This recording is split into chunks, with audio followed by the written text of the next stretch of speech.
Hello friends. आज हम फिर क्लास 11th के लिए एक नया वीडियो लेके आए हैं। सेट थ्योरी पे बेस्ड है।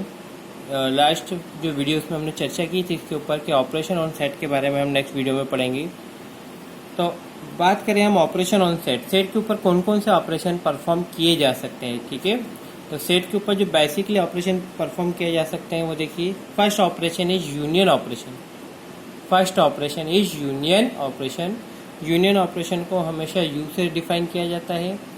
ध्यान रखिए, कोई भी ऑपरेशन को सेट पर डिफाइन करने के लिए हमें कम से कम 2 सेट की आवश्यकता होगी। कितने सेट लगेंगे? कम से कम 2 सेट के बाद ही, क्या 2 सेट के बेस्ड ही आप इन ऑपरेशन को यूज़ कर सकते हैं। ठीक है, तो यूनियन ऑपरेशन के लिए हमारे पास कितने सेट होना चाहिए? कम से कम 2 सेट होना चाहिए। हमने क्या माना? Let A and B be two non-empty set, two non-empty set। non-empty क्यों बोला है?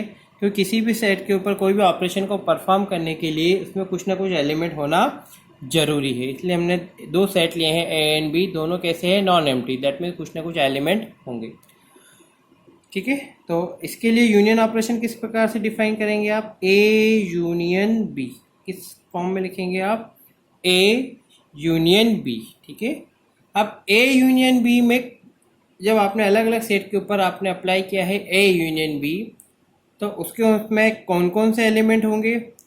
ए यूनियन बी में ए और बी के सारे एलिमेंट होंगे। दैट मीन्स या तो वो एलिमेंट ए में हो या वो एलिमेंट बी में हो, तो वो ए यूनियन बी में बिलोंग करेंगे। जैसे आप इसको थ्योरेटिकल किस फॉर्म में लिखेंगे? स्टेटमेंट के फॉर्म में, x is element such that x या तो किस में होना चाहिए? ए में होना चाहिए, या के लिए हम क्या यूज करेंगे? वर्ड और, या एक्स किस में हो? बी में हो। कोई एक सेट में यदि वो होगा, या तो एक्स ए में हो या एक्स बी में हो, तो वो यूनियन में पार्टिसिपेट करेगा या वो यूनियन का एलिमेंट कहलाएगा। क्लियर है?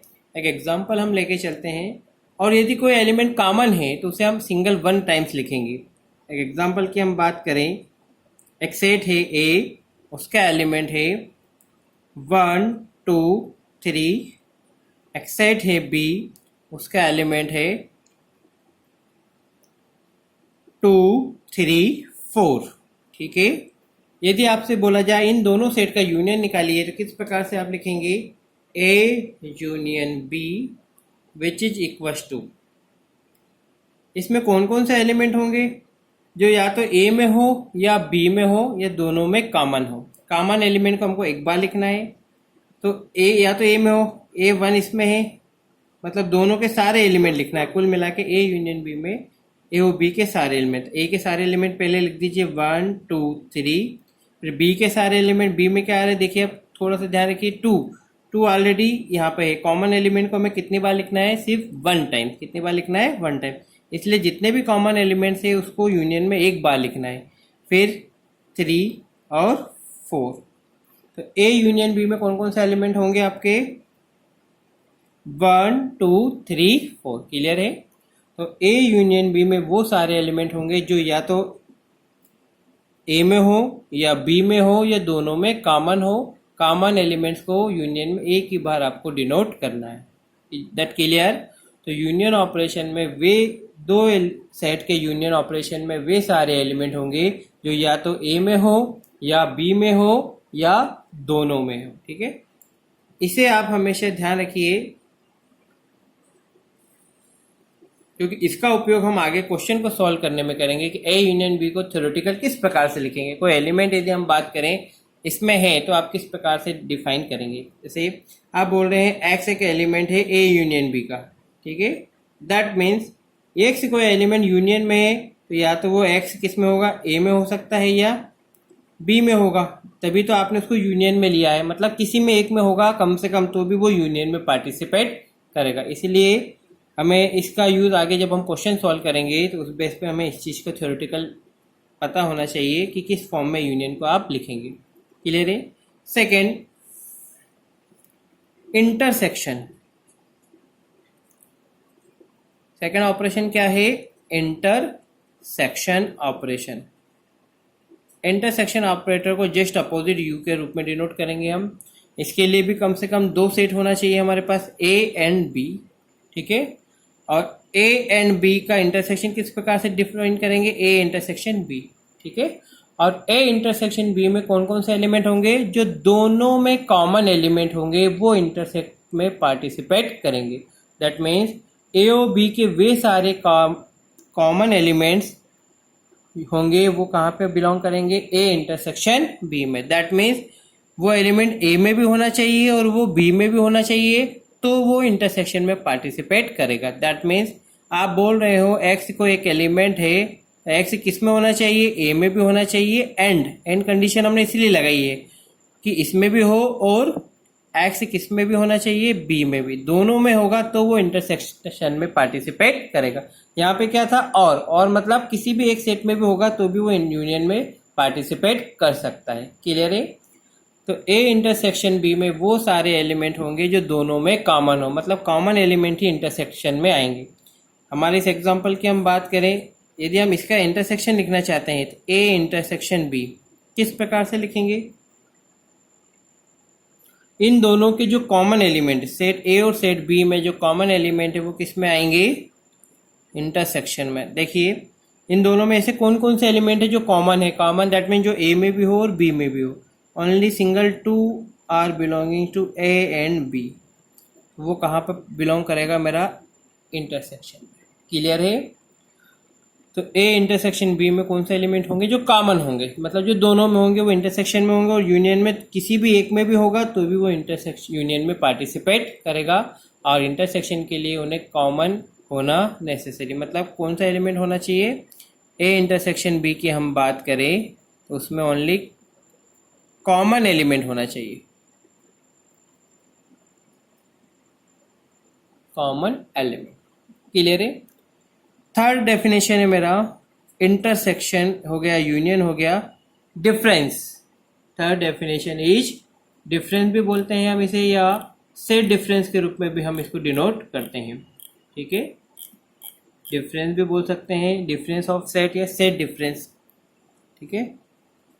Difference of set, difference of sets, difference को डिनोट करते हैं माइनस साइन से, ठीक है। इसके लिए भी हमारे पास दो सेट होना चाहिए, A and B non empty set, ठीक है। सेट कैसे होना चाहिए, नॉन एम्प्टी, ठीक है। कैसे लिखेंगे हम, ए डिफरेंस बी, ठीक है। अब ए माइनस बी, ठीक है, सब्ट्रैक्शन से क्लियर हो रहा है, मतलब कुछ ना कुछ कम होगा, उसके लिए बात होगी। दो सेट का डिफरेंस में कौन कौन से एलिमेंट होंगे, जो ए में तो हो लेकिन बी में नहीं हो, ठीक है। वे सारे एलिमेंट जो ए में हो लेकिन बी में नहीं है वो मेरे किस में होंगे, ए माइनस बी में होंगे। थ्योरेटिकल किस प्रकार से आप लिखेंगे, x is such that, x मेरा एलिमेंट किस में होना चाहिए, ए में तो होना चाहिए लेकिन एक्स किस में नहीं होना चाहिए, एक्स मेरा बी में कभी भी नहीं होना चाहिए। दैट मीन्स दो कंडीशन हमेशा प्रूव होना चाहिए, एक्स ए का एलिमेंट तो हो लेकिन x does not belongings to B. X यदि ए का एलिमेंट है लेकिन बी का नहीं है तो ए माइनस बी में हमेशा बिलोंग करेगा। क्लियर है। एग्जाम्पल लेते हैं हम, इसी एग्जाम्पल को फिर से यूज़ करें हम। यदि हमें इस दो सेट्स का ए माइनस बी निकालना है, मतलब डिफरेंस निकालना है, तो डिफरेंस में कौन कौन से एलिमेंट आएंगे, क्या डेफिनेशन की हमने बात की, ए में होना चाहिए वो एलिमेंट लेकिन बी में नहीं होना चाहिए। तो ऐसा कौन सा एलिमेंट है जो ए में तो है लेकिन बी में नहीं है। देखिए 1 ए में है, बी में है क्या, नहीं है, तो वो मेरे कहाँ पे आएगा, ए माइनस बी में। 2 ए में भी है बी में भी है, डिफरेंस में नहीं आएगा।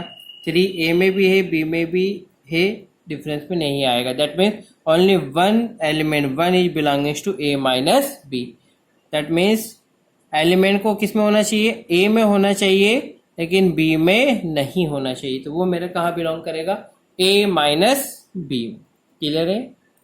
ए माइनस बी में वो एलिमेंट होंगे जो ए में तो हो लेकिन बी में ना हो। यदि आपसे बोला जाए बी माइनस ए निकालिए, तो बी ए माइनस ए में कौन कौन से एलिमेंट होंगे जो बी में तो हो लेकिन ए में नहीं होना चाहिए। कौन से एलिमेंट होंगे देखिए, चेक कीजिए, बी में होना चाहिए लेकिन ए में नहीं, तो 2 इसमें भी है, इसमें भी है, माइनस में नहीं आएगा। 3 इसमें भी है, इसमें भी माइनस में नहीं आएगा। 4 इसमें है लेकिन इसमें नहीं है, मतलब बी में होना चाहिए लेकिन ए में नहीं। तो ऐसा कौन सा एलिमेंट है? 4 बी में तो है लेकिन ए में नहीं है, इसलिए वो बी माइनस ए में होगा। क्लियर है? तो ये 3 प्रकार के हमने अभी पढ़े हैं ऑपरेशन ऑन सेट, ठीक है, union, intersection and set difference. Union को डिनोट करते हैं आप ए यूनियन बी के फॉर्म में। कैसे थ्योरेटिकल लिखते हैं? ए यूनियन बी में यहाँ पे हमेशा ध्यान रखिए और आएगा, एक्स कोई एलिमेंट है या तो ए में हो या बी में हो तो वो यूनियन में होगा। कोई 2 सेट है उसका यूनियन कैसे निकालेंगे आप? ए दिया है, बी दिया है, इसका ए यूनियन बी निकालेंगे, मतलब इनके सारे एलिमेंट्स लिख दीजिए यूनियन में, और जो कॉमन एलिमेंट्स है उसको एक बार लिखिए बस। जो दोनों में उसको एक बार रिपीट नहीं करना, एक ही बार लिखना है, ठीक है। इस प्रकार से आप लिखते हैं एक्स कोई एलिमेंट है तो एक्स अलग अलग यूनियन में है तो एक्स या तो ए में होगा या बी में होगा। सेकंड है इंटरसेक्शन। इंटरसेक्शन को डिनोट करते हैं अपोजिट यू सिंबल से, A intersection B. A intersection B में कौन से एलिमेंट आएंगे? ओनली कॉमन एलिमेंट बिलोंग करेंगे ए इंटरसेक्शन बी ऑपरेशन में। दैट मीन्स एक्स कोई एलिमेंट है तो एक्स ए में होना चाहिए लेकिन एक्स बी में भी होना चाहिए। दोनों में यदि होंगे तो ही वो ए इंटरसेक्शन बी में पार्टिसिपेट करेंगे। इसलिए एंड कंडीशन लगाई हमने, इसलिए और मतलब ये भी होना चाहिए और ये कंडीशन भी सेटिस्फाई होगी तो ही ए यूनियन इंटरसेक्शन बी में एलिमेंट पार्टिसिपेट करेगा। क्लियर है? तो इसका यदि ए इंटरसेक्शन बी आप निकालेंगे तो ओनली 2 एलिमेंट आर कॉमन, तो हमने यहाँ क्या लिखा है? 2। नेक्स्ट बात करें सेट डिफरेंस। सेट डिफरेंस मतलब माइनस ए माइनस बी की बात करें तो ए माइनस बी मतलब कोई भी एलिमेंट ए माइनस बी की बात करें इसमें तो होना चाहिए वो एलिमेंट, लेकिन इसमें नहीं होना चाहिए, ठीक है। ए में ऐसा कौन सा एलिमेंट है जो इसमें है लेकिन इसमें नहीं है? ओनली 1 एक ऐसा एलिमेंट है जो इसमें तो है लेकिन इसमें नहीं है, इसलिए वो ए माइनस बी में होगा। इसी प्रकार से बी माइनस ए की बात करें तो बी में होना चाहिए लेकिन ए में नहीं होना चाहिए। ओनली 4 एक ऐसा एलिमेंट है जो बी में तो है लेकिन ए में नहीं। क्लियर है? तो ये हमारे ऑपरेशन हो गए सेट के ऊपर। 3 ऑपरेशन बेसिक होंगे, union, intersection and set difference, ठीक है। आई होप आपको ये ऑपरेशन सारे क्लियर होंगे। किस प्रकार आपको छोटे छोटे क्वेश्चन दे सकते हैं एग्जाम में कि ए यूनियन बी कैसे निकालते हैं या ए इंटरसेक्शन बी कैसे निकाला जाता है या ए माइनस बी कैसे निकाला जाता है। तो आपके बहुत सारे क्वेश्चन बुक में एग्जाम्पल दिए हुए हैं, आप इजीली ए यूनियन बी और ए इंटरसेक्शन बी या ए माइनस बी आप फाइंड आउट कर सकते हैं। आपकी जो एक्सरसाइज है 1.4, एक्सरसाइज 1.4 आप इसके बेस्ट पे आप सॉल्व कर सकते हैं पूरी एक्सरसाइज, ठीक है। क्लियर है? तो यूनियन, इंटरसेक्शन और सेट डिफरेंस के बेस पे आप इन चीज़ों को फाइंड आउट कर सकते हैं। आई होप आपको ये वीडियो पसंद आया होगा। यदि आपको ये वीडियो पसंद आया है तो लाइक कीजिए, सब्सक्राइब कीजिए और शेयर कीजिए अपने दोस्तों के साथ, ताकि वो भी इस वीडियो को देख के अपनी प्रॉब्लम को सॉल्व कर सकें, ठीक है। आज के लिए इतना ही। नेक्स्ट वीडियो हम लेके आएंगे। आज हमने पढ़ा है operation on set. Next video में हम पढ़ेंगे कि सेट के ऊपर कौन कौन से प्रॉपर्टीज आप यूज़ कर सकते हैं, ठीक है। चलिए ठीक है, थैंक यू।